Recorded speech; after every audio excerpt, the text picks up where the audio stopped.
Assalamualaikum warahmatullahi wabarakatuh. Perkenalkan, nama saya Muhammad Rizky Hidayat. Saya dari Prodi PKO kelas 2C. Pada kesempatan kali ini saya akan menjelaskan sedikit tentang sejarah olahraga, terutama sejarah olahraga bela diri yang bernama bela diri Jiu-Jitsu. Pada mata kuliah Penjaskes dan Rekreasi ini, saya akan menjelaskan sejarah bela diri Jiu-Jitsu.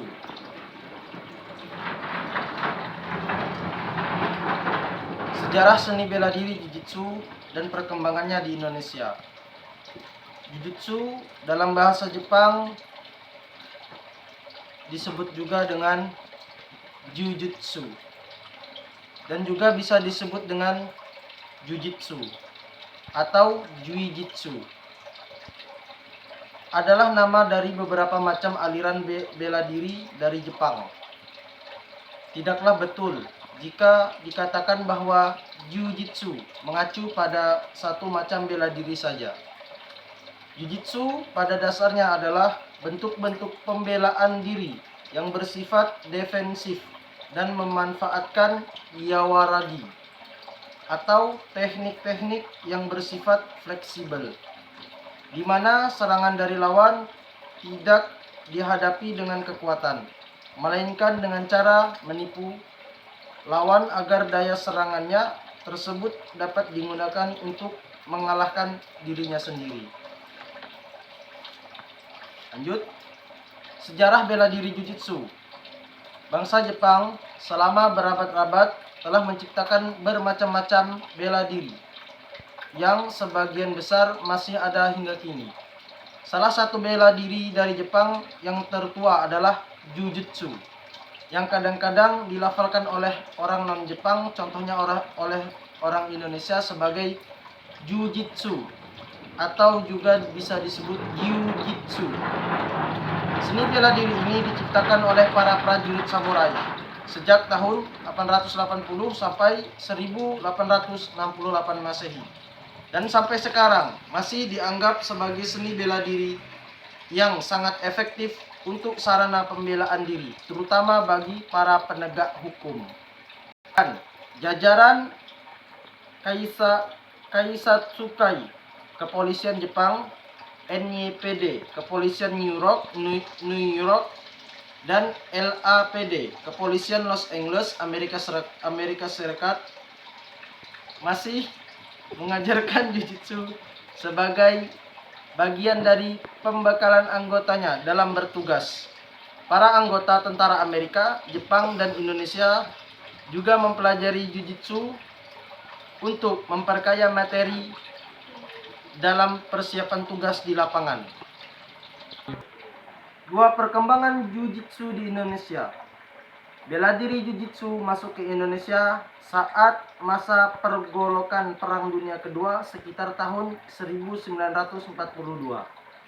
Dibawa oleh seseorang tentara Jepang yang bernama Ishikawa. Disiplin Jiu-Jitsu yang ia bawa berasal dari aliran Kyushin-ryu. Ishikawa kemudian mewariskan ilmunya kepada Raden Sutopo di Ponorogo, yang kemudian diturunkan kepada kelima muridnya, yaitu Firman Sitompul, Heru Nurcahyo, Bambang S, dan Heru Winoto. Kelima murid inilah yang menjadi cikal bakal tumbuhnya dan berkembangnya Jiu-Jitsu di Indonesia. Sebelum dibentuk organisasi Institut Jiu-Jitsu Indonesia atau IJI, Jiu-Jitsu dikenal dengan sebutan Perkumpulan Bela Diri Banteran Angin yang berpusat di Ponorogo. Untuk mengembangkan Jiu-Jitsu ke seluruh Indonesia, akhirnya pusat pengembangan Jiu-Jitsu dipindahkan ke Jakarta. Disinilah dibentuk sebuah organisasi resmi dan perbedaan hukum yang bernama Institut Jiu-Jitsu Indonesia atau IJI sekitar 8 Desember 1981. Nah, di tahun yang sama diadakan demonstrasi bela diri Jujitsu di Perguruan Tinggi Ilmu Kepolisian Jakarta.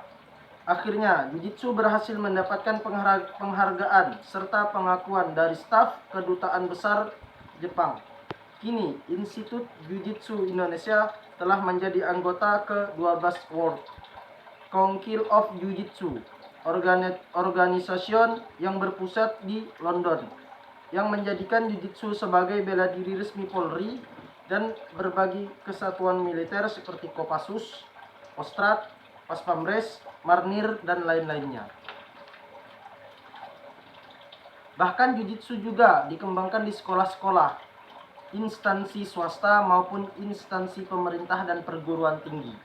Jiu-Jitsu juga mempunyai sebuah pedoman berupa sumpah dan semboyang agar bisa diamalkan dan ditaati oleh semua muridnya. Selain itu, sumpah dan semboyang ini bisa juga untuk mendidik murid dan membuat karakter atau sifat murid menjadi lebih baik.